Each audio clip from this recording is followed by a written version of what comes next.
Hi, everyone, and welcome to today's webinar, The 4 Key Competencies for Engaging Confident Other Cultures, hosted by HRDQ-U and presented by Colleen Kelley and Judith Meyers.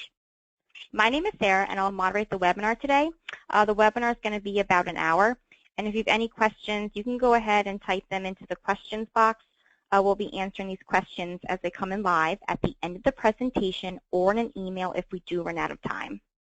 Colleen is a trainer and organization development consultant who has created custom materials and solutions for her clients for over 30 years.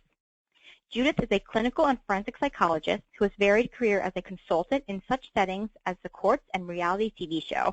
Welcome, and thank you for joining us today. And on to the welcome slide. Thank you so much, Sarah, and thanks to all of you for attending.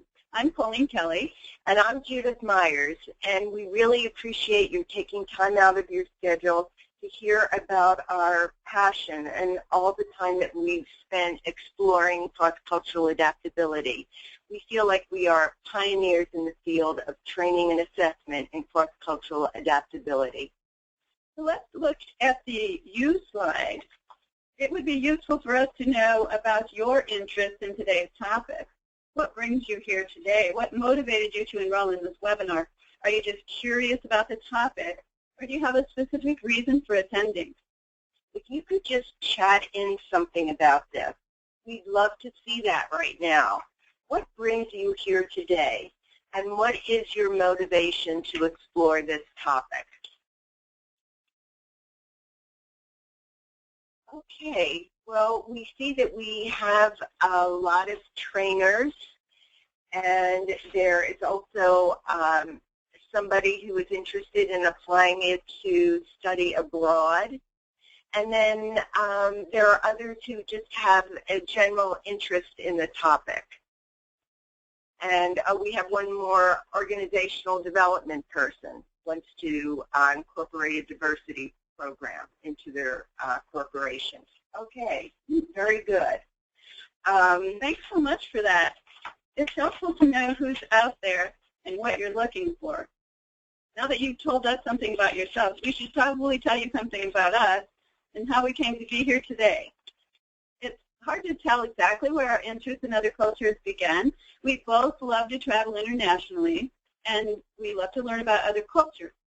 I, Colleen, like to learn languages. And I, Judith, am always up for trying new foods. I was doing training and consulting in various countries. And I was functioning as a clinical psychologist, treating people from different cultures, and also meeting people in San Diego who came here to study from other cultures. We met at a meeting of cross-cultural professionals in La Jolla, California, back in the day in 1986, and we discovered that we had a mutual interest in assessment.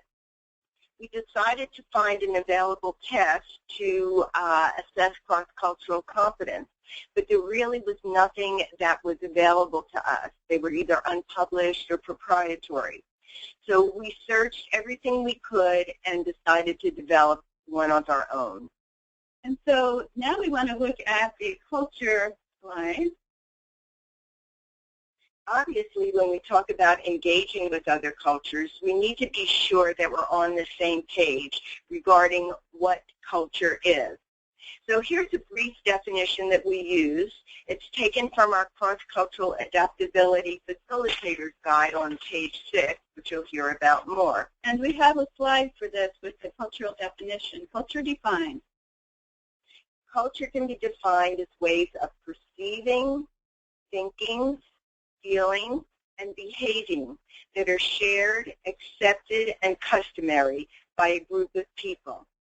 Culture can be seen in the customs of the group, the way that they dress, their architecture, their music, their food. And culture can be unseen, and it exists below the surface in shared values, assumptions, and feelings. So let's look at the next slide about culture. Culture is traditionally associated with nations and geographic locations, and that's still true today, but other cultures cut across these boundaries, like religions, age groups, academic communities, and there are also subcultures within cultures. For example, churches, schools, industries. Because looking back at our definition of culture that Judith just described, there are shared and accepted or customary ways of perceiving, thinking, feeling, and behaving within each of these groups. Everyone has a cultural background. We all grow up interacting with groups of people who have shared values, whether it's a family, a school, a community, or neighborhood. Looking at the next slide, cultural background is closely tied to early experiences, and it shapes a person's cultural identity. So normally the first culture is the family, whether that's an extended, adopted, other type of caregiver or caregivers who help us survive and grow up from infancy onward. And now we go to the next slide. Those cultural background and cultural identity shape our view of the world, and they influence our cross-cultural interactions. Hofstede, a famous researcher and writer in this area, called culture the software of the mind, because we learn to see the world from views passed down to us by the first cultures we grew up in. And on the next slide, we see that most people don't pay much attention to or are even unaware of how cultures have influenced them. They may be aware of cultures as adults, but their original cultural influences began before they were even verbal. And these influences don't really register at that early age as, oh, culture. They're simply absorbed. Can we go to the next slide? Awareness of our cultural identity and experiences and how they've influenced our perceptions are the first step to changing our perspective on the world and becoming more cross-culturally effective. And one more slide about culture here. Mutual discussion with others about cultural backgrounds and identities can dispel misconceptions and expand our viewpoint. So the ability to see and understand the world from multiple cultural viewpoints helps us to communicate appropriately across cultures. And in the next slide, now that we've defined culture, let's talk about how culture impacts us in a personal way, our cultural identity. Although most of us are not very aware of our cultural identities, each of us has absorbed aspects of the cultures that surrounded us growing up: language, music, food, names, ways of meeting and greeting and doing business. A couple of the values and cultures that influenced me, Colleen, when I was growing up, were the Czech community that helped found the city where I was born, and a strong family tradition on both sides of women being treated as equals with men.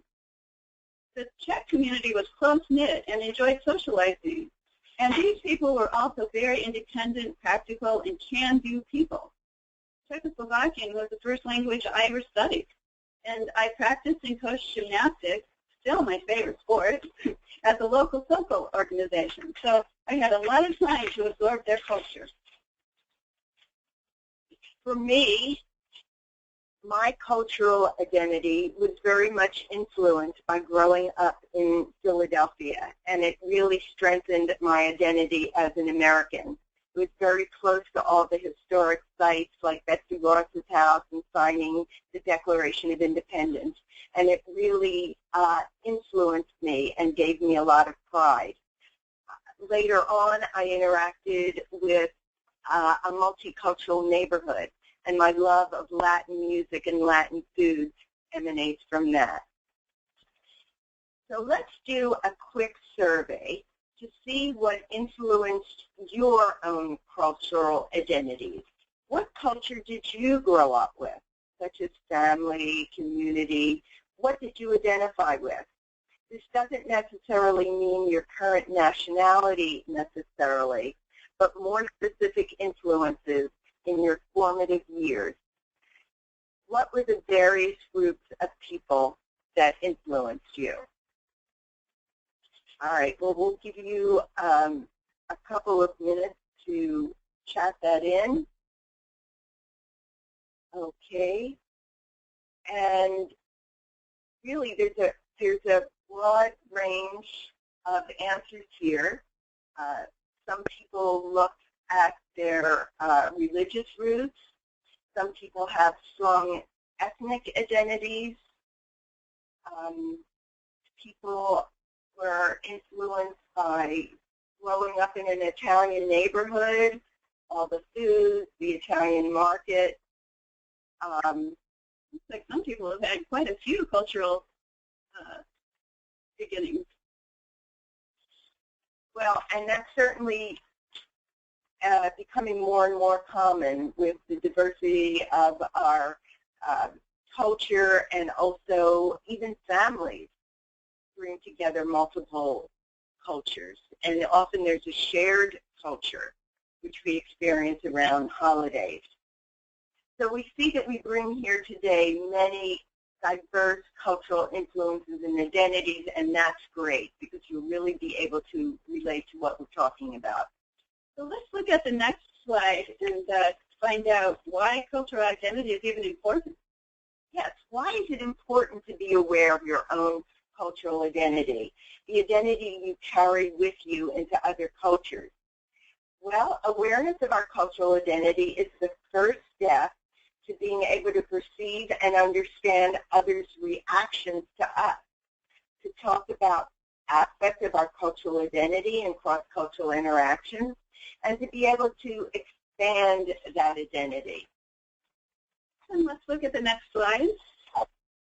Once we understand that cultural identity is ingrained in all of us and that we bring it to the table, the big question is, how do we bridge the gap between our cultural identity and the cultural identity of others? And in the international area, that gap can be much wider because the differences are much greater. That gap is called cultural distance, and it refers to the contrast between cultures in terms of customs, environments, values, and languages. It's how big are the differences. For example, the English culture is considered to have the narrowest cultural distance with the United States. Yet, as an American, when I visited England, I didn't understand what mind the gap meant at the tube. Actually, it meant watch your step. Those differences, even though I wasn't expecting a cultural distance, is something that we need to be aware of.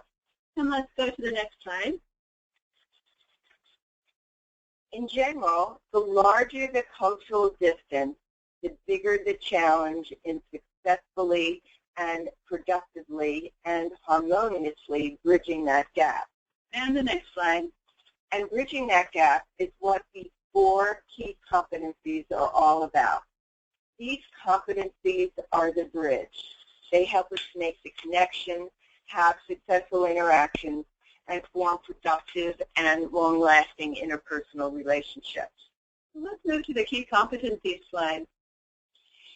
Now, this research in this area began back in the 60s and 70s when people became aware of relating to other cultures through the Peace Corps. Then the research gained momentum in the 90s, with people offering different characteristics and skills that they believed were needed to be effective.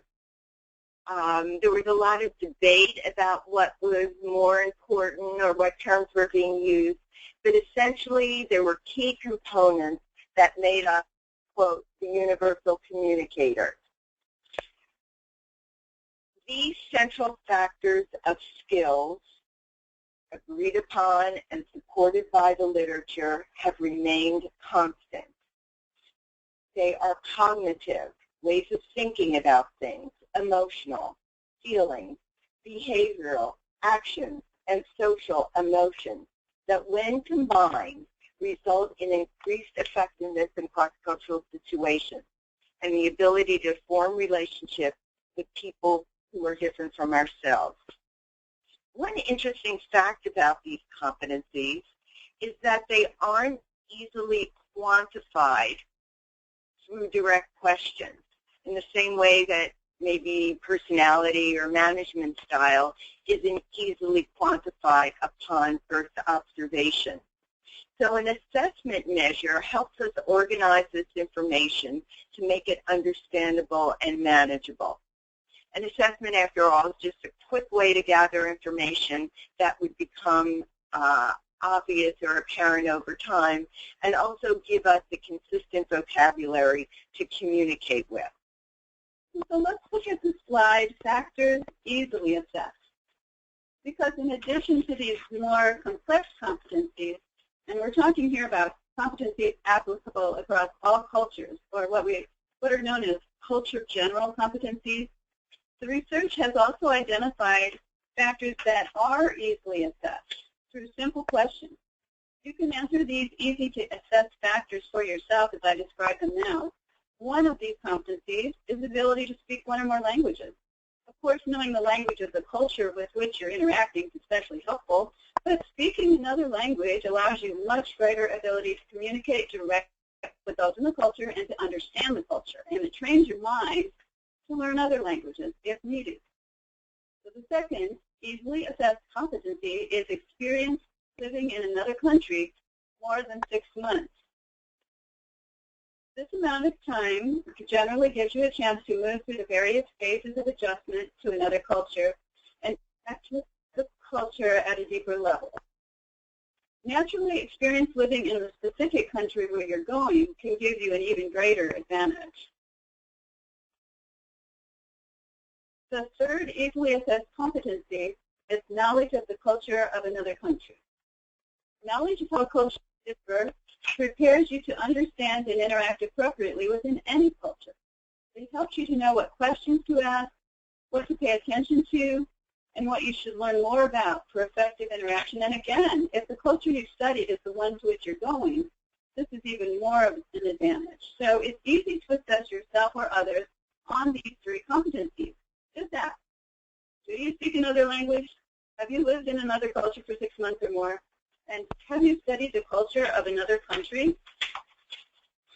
And if you're someone, such as a manager, an HR person, student abroad advisor, or entrepreneur looking to relocate some of your people to other countries, these would be assets to explore in a person's background when you're making your selection. And this next slide is about the CCAI.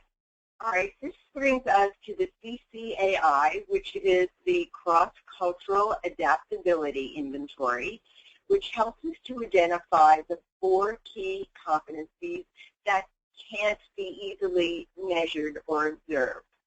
So how did we, Judith and Colleen, become involved in this research? Well, back in 1986, we met at a monthly meeting of cross-cultural specialists at UCSD in the International Education Department. And we discovered mutual colleagues with mutual interests, and Colleen and I discovered that we had a mutual interest in assessment, particularly cross-cultural competencies. Colleen is a trainer, new, and myself as a psychologist and working with teachers knew that there was a need for a well-constructed, easily obtainable self-assessment training instrument to measure cross-cultural competence. And there weren't any. So we set about the fairly long and difficult task of developing one based on the existing research and the guidelines of test development.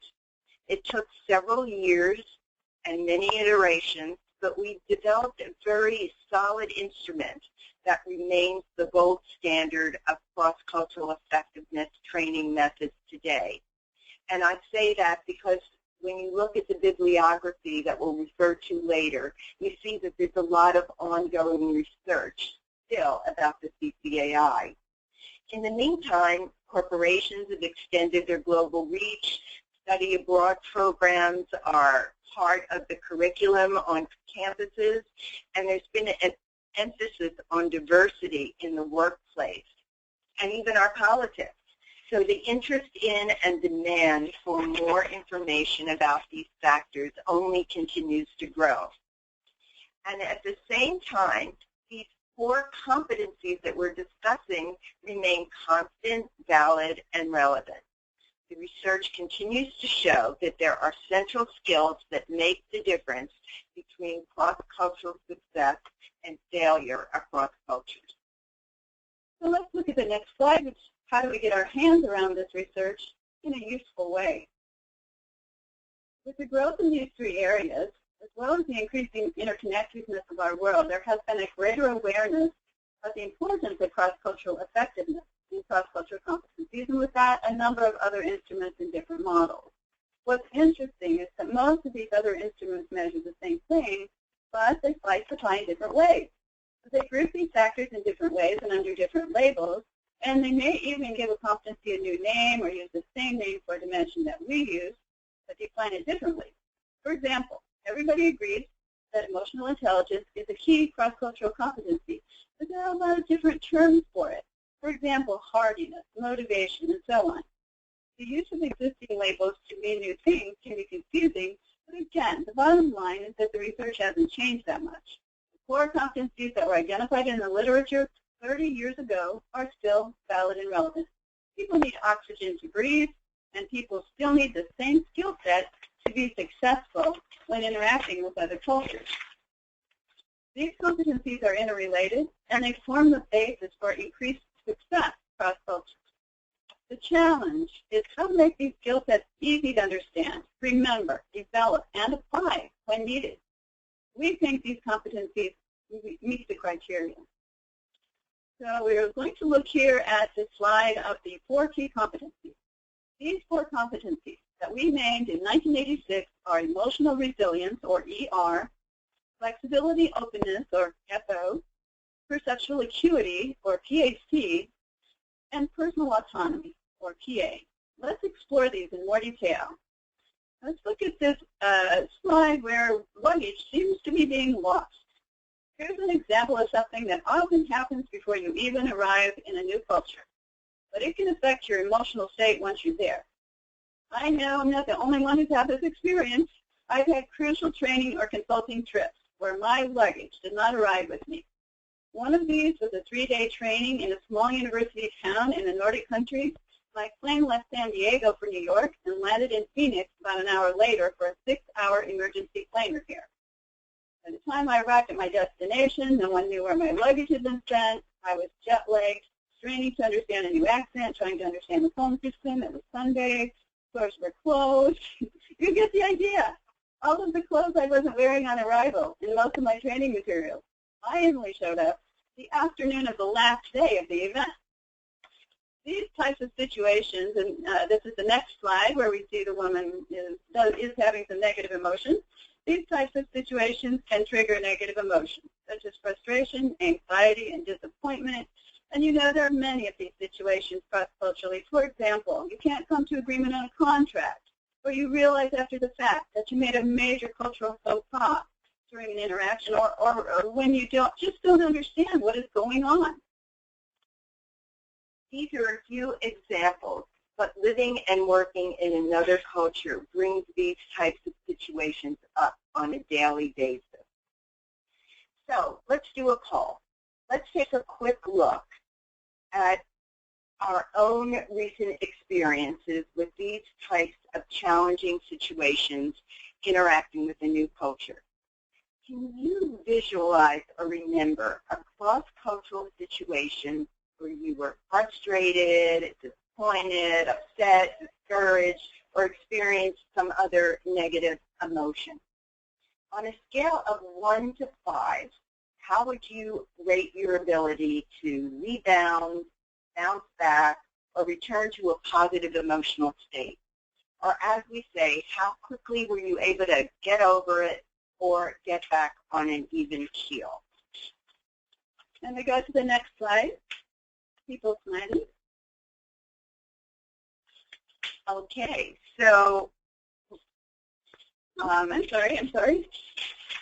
So we're waiting for people to we're chatting in, and people are chatting into numbers here, and yeah, it looks like a pretty adaptable group. It does. Okay, so we're close, very close to 4. So and I really would expect, because of your interest in cross-cultural issues and what brought you here, that you would have a motivation and a resilience in cross-cultural situations. Yeah, that looks like one of the strengths of the people that are listening. Yeah. But we all have these frustrations, no matter how emotionally resilient we are. So how do we move past these feelings to a more productive place?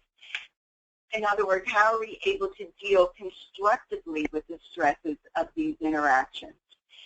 This ability is one of the key competencies for effectiveness across cultures. So let's look at the key aspects of emotional resilience slide. Emotional resilience is first as a cross-cultural competency. It involves the ability to maintain emotional equilibrium, a kind of stability or balance when you're meeting stress in new situations. That doesn't mean an absence of emotion, but it does mean not dwelling on the negative aspects for long. In that sense, it's inversely related to depression, where you brood on your mistakes and it stops you from reaching out. It's not surprising then that emotional resilience, or ER, is associated with a positive attitude rather than negativity and a sense of humor. The ability to laugh at yourself is very important. People high in ER tend to be optimistic, and they're able to step back and take perspective on what's happening. And they also have methods for handling stress, such as meditation or exercise. A sense of adventure is also a natural corollary with ER. It's associated with liking new experiences and trying new things. And also, ambiguity can be a real stressor. And it's not surprising that ER is highly associated with people who can cope with ambiguity and tolerate not knowing. People who are high in ER can function when things are not clear.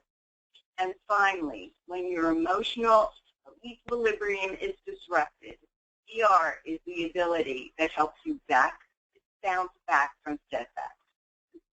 So let's look at the first flexibility openness slide. Emotional resilience is one of the 4 cross-cultural competencies that can help you to interact successfully across cultures. Another of these competencies is flexibility openness.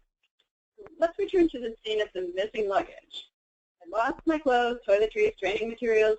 I got over my upset about it using my ER skills, but I still didn't have anything. It was a Sunday. Doors were closed. My training session started the next morning. I know a lot of you have been in similar situations, but living and working in another culture brings up these types of challenges on a daily basis.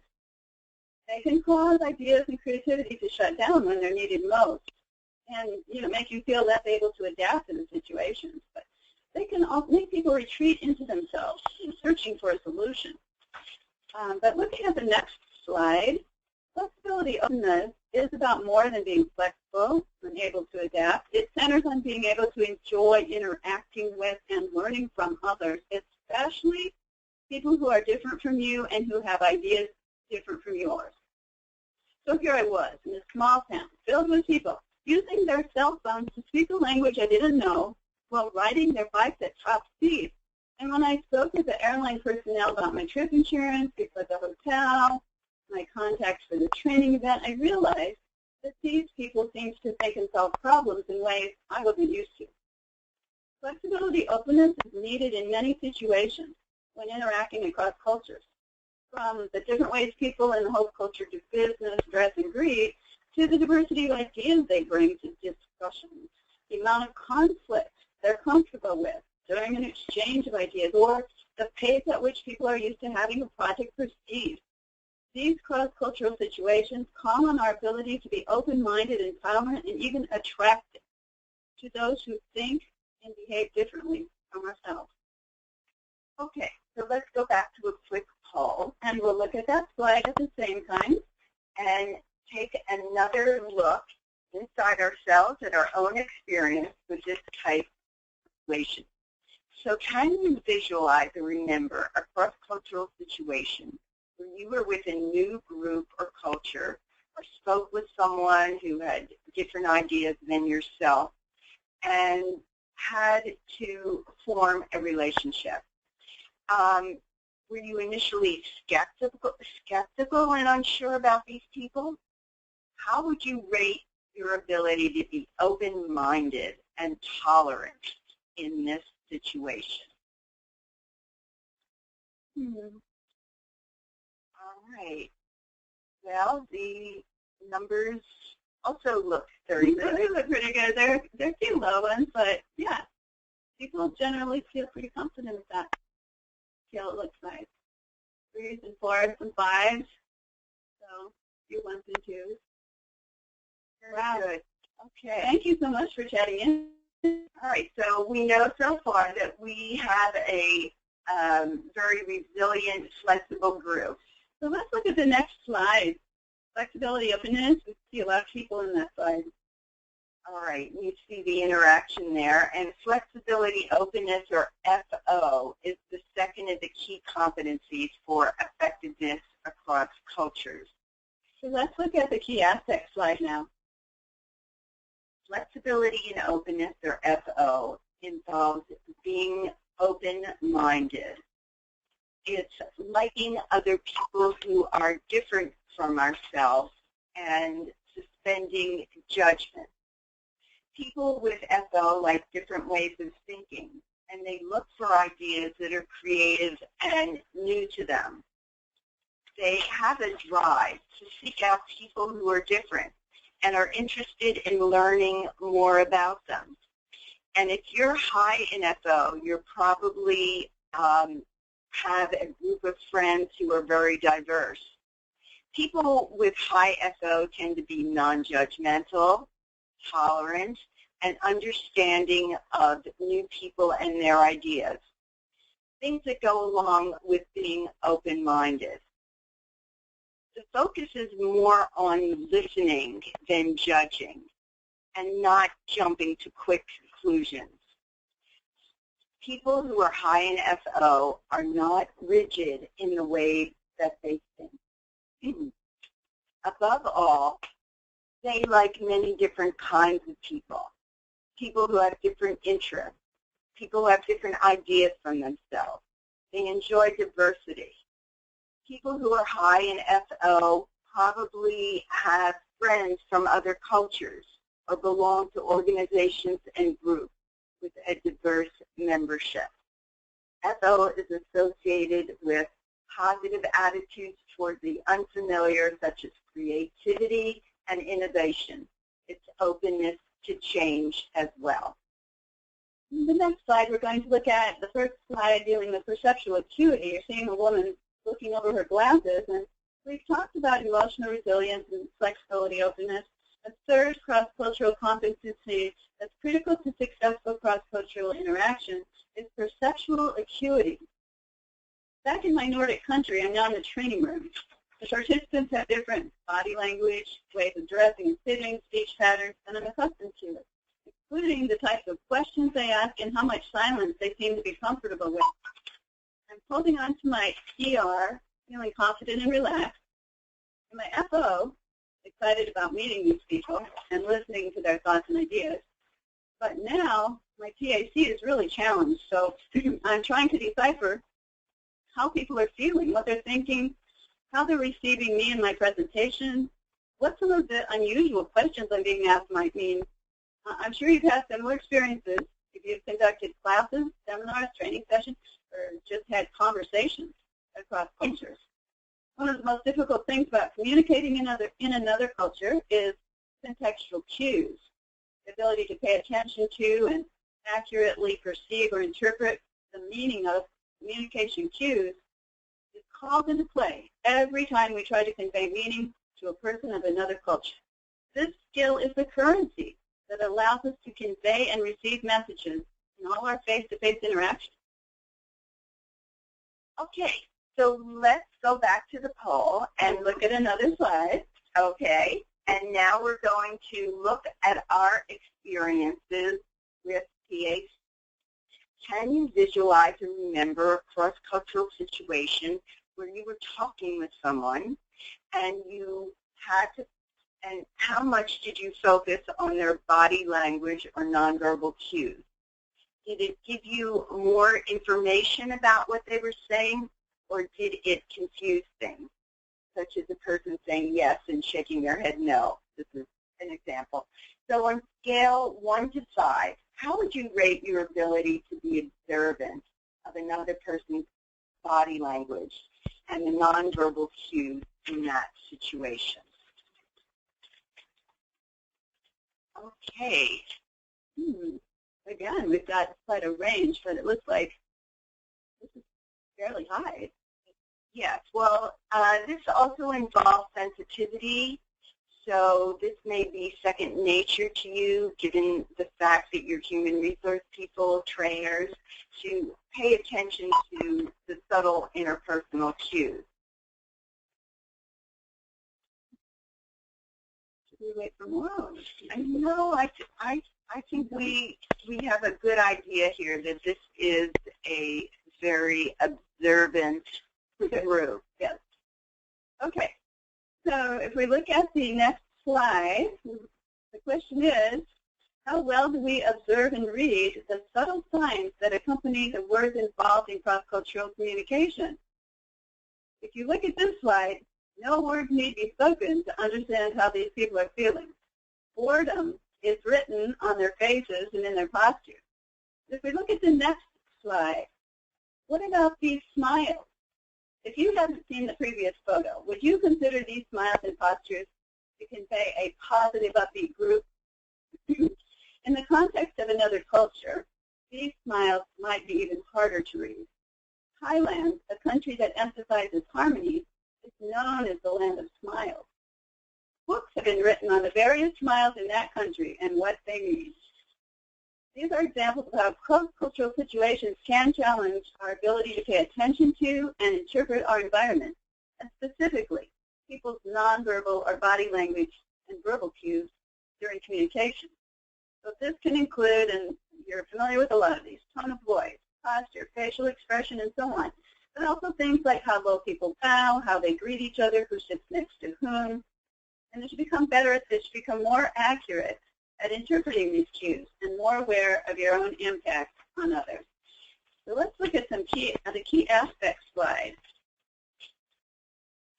Perceptual acuity, or PAC, is the third of the key competencies for effectiveness across cultures.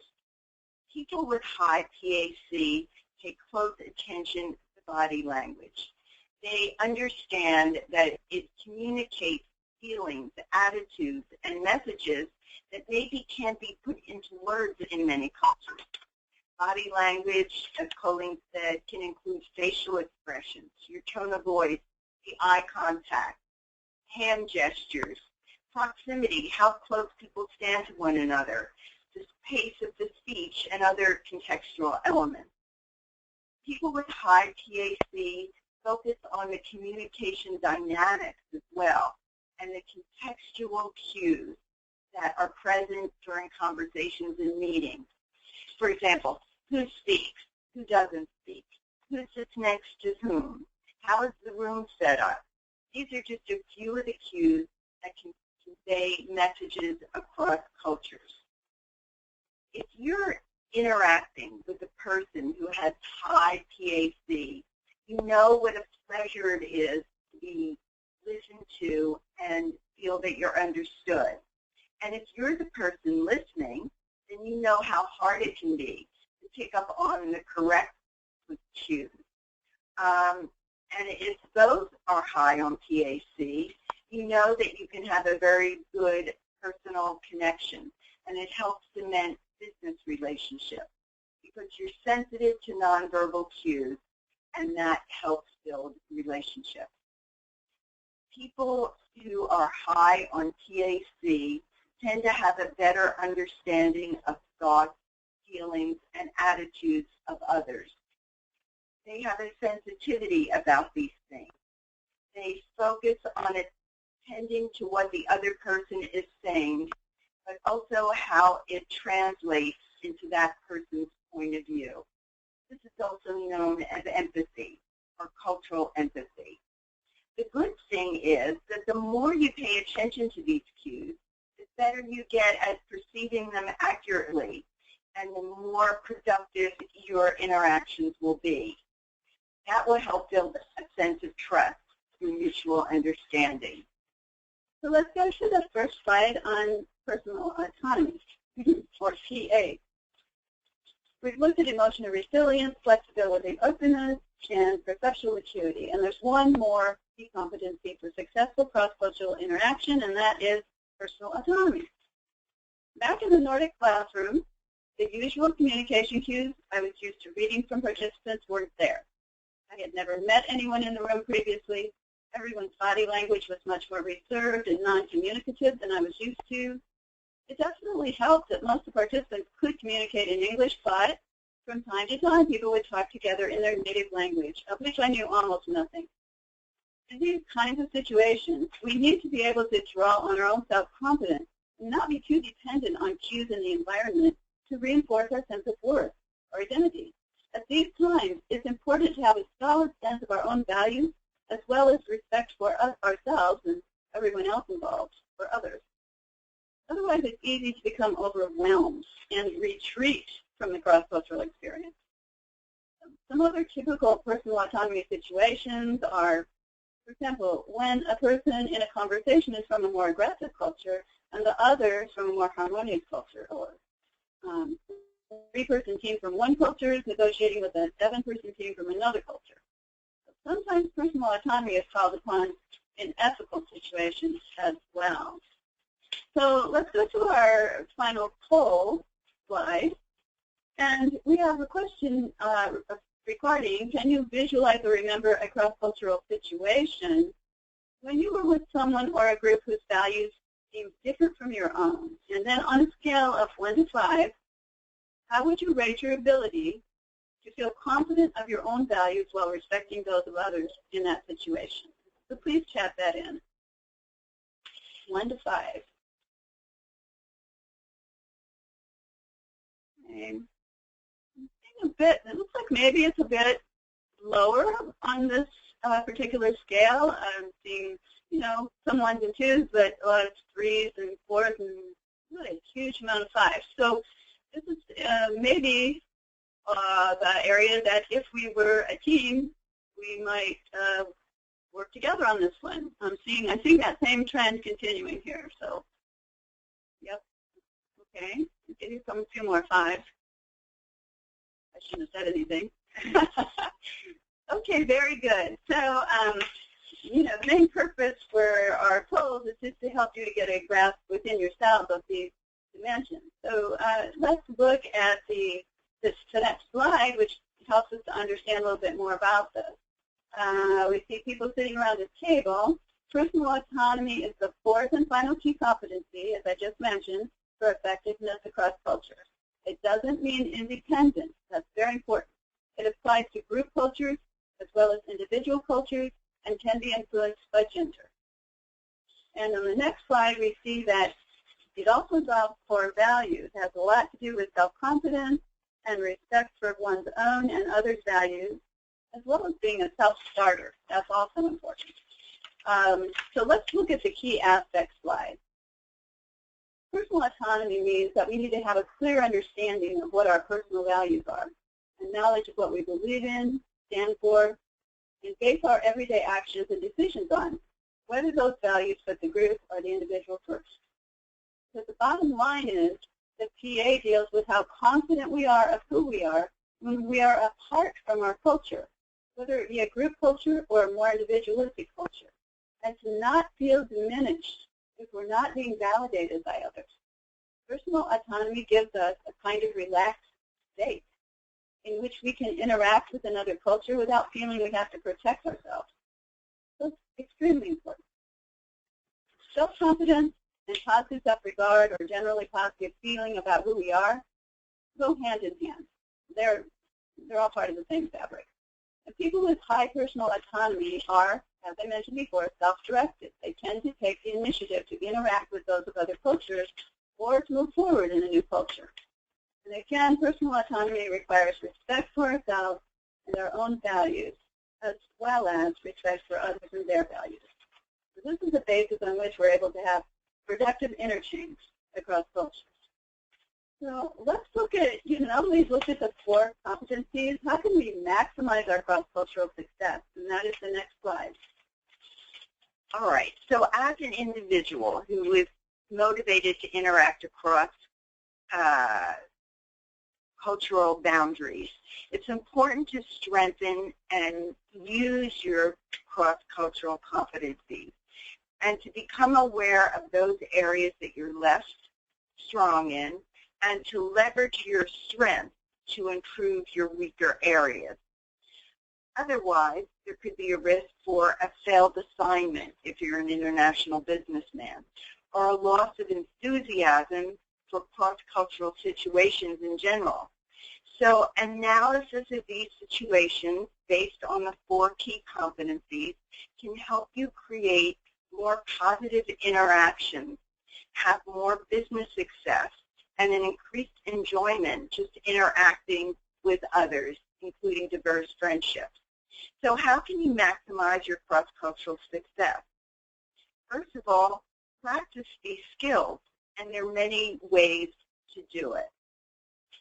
A simple one is to learn another language or to go to an ethnic restaurant. Or when entering into cross-cultural interactions that are a little more formal, plan, particularly in these prearranged situations such as meetings, greetings, and presentations.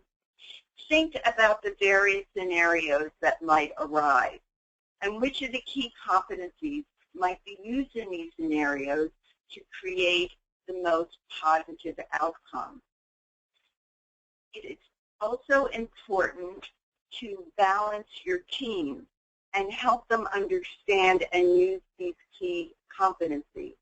And I'd like to add that these 4 labels are a very effective way to communicate with your team, and it becomes a shorthand for everyone to understand, and non-judgmental way of improving your skills. You might, for example, think about debriefing your meeting for a time using these key competencies as a focus. You want to validate people who use the competencies effectively and maybe make suggestions about how it could have been improved. Were there any competencies that were absent, and what was the result? It's also important to analyze your own interaction. Did you use the appropriate competencies at the appropriate time? And forgive yourself if you make mistakes, because it's an ongoing process. If there is a competency you forgot about, could you use it the next time you're interacting to make things flow more smoothly? Debrief yourself on these competencies until it's second nature. And now we're going to look at the slide of the CCAI tools and materials. So we're briefly going to talk about these 4 products. There are many ways to assess cross-cultural competence depending on your purpose. For example, the polls we took today were designed to create an understanding of the 4 key competencies we outlined, to help you understand them on your own terms, to make things a little more interesting.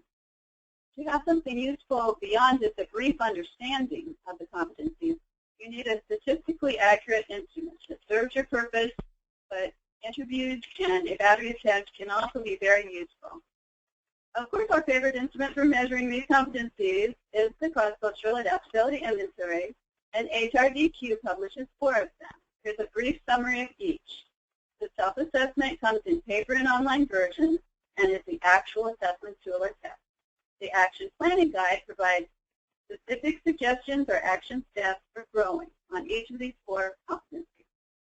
The Facilitator's Guide gives a step-by-step 7-hour modular set of experiential training activities for using the other products, especially the 4th product, which is the CCAI Cultural Passport to Anywhere, which is a small interactive workbook designed to look like a passport. It's fun, interactive, and skill building, and each participant completes one of these during the experiences outlined in the Facilitator's Guide. In the next slide, you can see that we have 2 new free products for you, one available right now and one that we will have available in the very near future. What is available right now, and we'll provide this link to ccaiassess.com again at the end of the presentation, is a bibliography of further readings in the research regarding these competencies and the CCAI. It's very rich.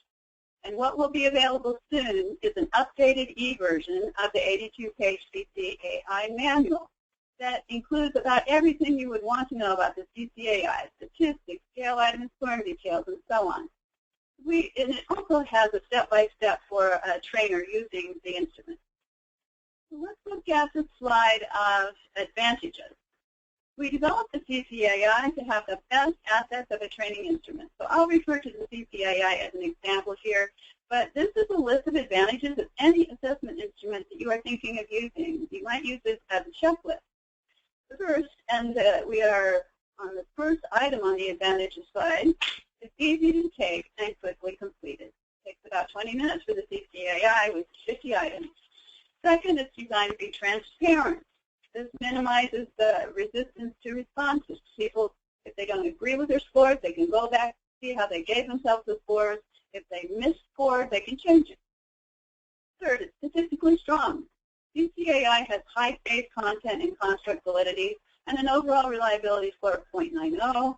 Studies also indicate it has predictive validity, and it's been used in its various formats for over 20 years in training, teaching, and many research studies. So another thing to look at is the statistics and the track record. And fourth, it's research-based, and it consolidates the research into easily memorable and useful units. Let's look at the next advantages slide. A fifth factor is clear and uncomplicated language so that people don't have trouble understanding it. And another factor is clear feedback. The CCAI, for example, explains scores and dimensions in understandable, practical terms and graphs clearly charts the participants' relative strength for the 4 competencies. The seventh factor that you might look at is whether the instrument is action-based, with providing action steps for ways to grow in the skill on each of the dimensions. And a modular design does help professionals to incorporate the instrument into various types of discussion and learning and practice sessions. And now let's look at the caveat slide. The CCAI has high faith validity, which means that it's tied to cross-cultural situations. So you see the connection between the questions and the behavior. But that can be a disadvantage because it's very transparent. And somebody who has a motivation to have a high score could easily, quote unquote, fake it. So it's very important that you provide motivation for them to see that it's to their advantage to do an honest reporting, because after all, it is a self-assessment, and that is easily done with the CCAI. The other thing is that if you're going to use it for selection or prediction, don't rely just on the CCAI. While it gives valid information, you want to look at other sources of information, such as what we talked about before. Does the person speak a language? Do they have experience? And what is their track record in past cross-cultural situations? So the next slide, effective use of competencies. Let's look at a few of the ways in which measurement of and training in cross-cultural competencies, makes a difference. In the mixed culture companies and organizations of today, our daily interaction at work increasingly demands these skills. This is known to us all. When you provide these skills in pre-departure training, these competencies provide people traveling or relocating abroad with resources they can use to navigate their way effectively in a new culture. And if you're doing re-entry training, that demands these skills to successfully negotiate the culture expats are returning to that was formerly known as home, but has since changed. Successful teams, both culturally diverse teams and teams traveling abroad to interact with teams of another culture, need these skills. And finally, those who travel internationally will have greater success if they can use these cross-cultural competencies effectively. And let's look at a slide on building your competencies. In conclusion, everyone has the potential for cross-cultural effectiveness. Some people, however, don't have the drive and motivation to engage other cultures. They're more content with a world filled with the familiar and predictable. But because you're here listening to us, we know that's not you. You're interested in developing these core competencies and leveraging your strengths to make a positive difference in cross-cultural interaction. Now, we certainly have not lost sight of the fact of how complex and challenging cross-cultural situations can be. And so often differences can appear greater than the similarities. But utilizing these 4 competencies as the foundation for moving forward in cross-cultural interaction, you are more likely to have success. When you approach a cross-cultural situation high in emotional resilience, flexibility, openness, perceptual acuity, and personal autonomy, you are equipped to provide an effective and productive bridge between you and others. And when you do that, next slide, please. You are the bridge. Okay, Sarah, we're going to throw it back to you. All right. So it looks like we have some time. Well, actually, we don't have time for that live Q&A, but attendees, please do actually send those questions into the chat box. And while we wait for some of those questions to filter in, let me just share a little bit more how you can keep in touch. Colleen and Judith's contact information is on that slide right there.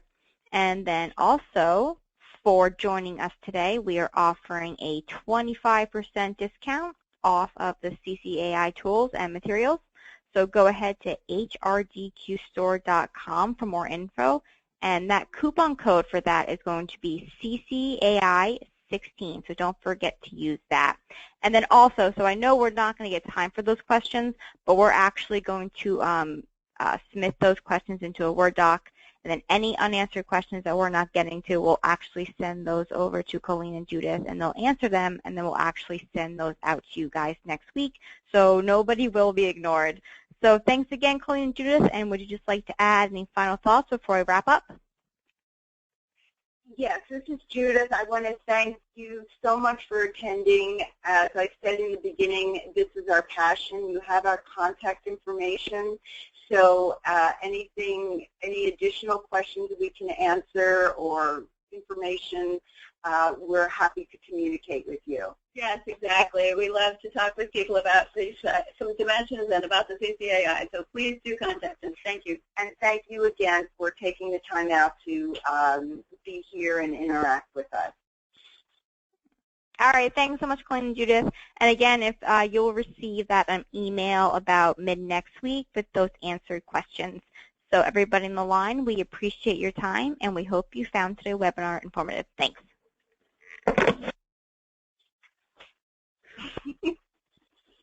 Oh my God. What?